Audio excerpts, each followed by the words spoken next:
Hey guys, how's it going? Today I want to give you an update on how our city's downtown pots are doing. It is November the 2nd and they're still looking amazing. So these plants have already had to go through about 7 to 10 nights of freezing temperatures. One night which got down to 27 degrees Fahrenheit, and they still look like they are loving it. So I have three different kinds of Supertunias in this container. There's Supertunia Royal Magenta here, Supertunia Vista Silverberry, and Supertunia Bordeaux.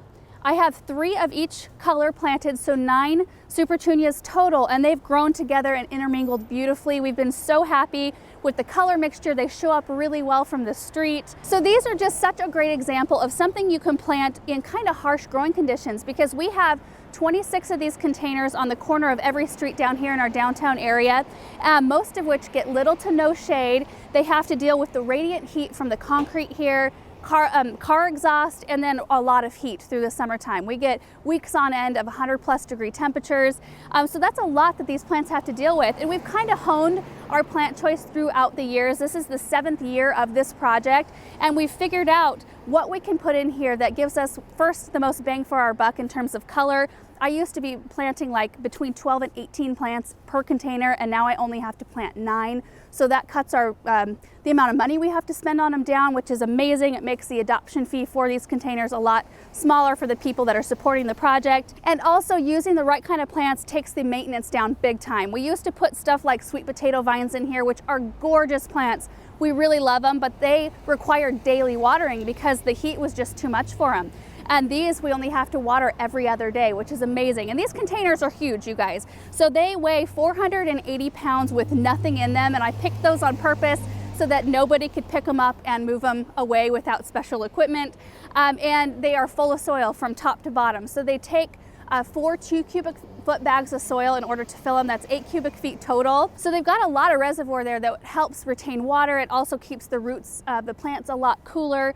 And so that's the reason why we don't, a lot of the times I don't add things in the bottom of containers to not have to use as much soil, because I feel like the plants actually need it. Like if I were to grab this evergreen and pull it out, the whole entire thing would probably come out in one giant piece, because those roots do grow down. So this is an Alberta spruce as our centerpiece, and a lot of times we like to put these in because it is like year-round interest.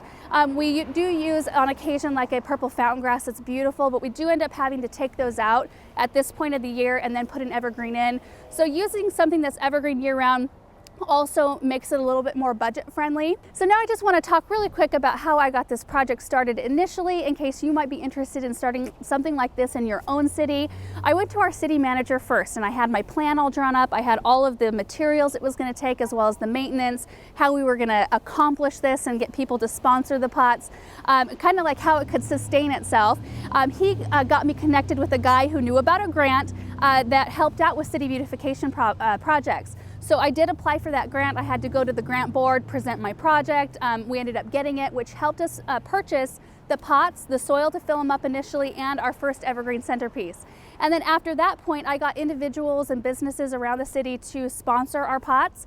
I think our first sponsor price was $250, and that included all the plants that went around the centerpiece for 3 seasons. So we typically change our pots out spring, summer, and fall, and that $250 covered all those costs, as well as all the fertilizer that it takes to make the plants look like that. And I don't think I mentioned that before, but we fertilize on a weekly schedule. And that's what makes them perform so beautifully. So the first 2 years of this project, the city actually partnered with us to help us water, and I met a city employee down here at 7 o'clock every single morning, Monday through Friday. We watered the pots together, and then my mom and I went out before work on Saturdays, and then I did every single Sunday and holidays for the first 2 years. After that, everything was working really, really well. I was so thrilled with how they were doing and how people were responding to it.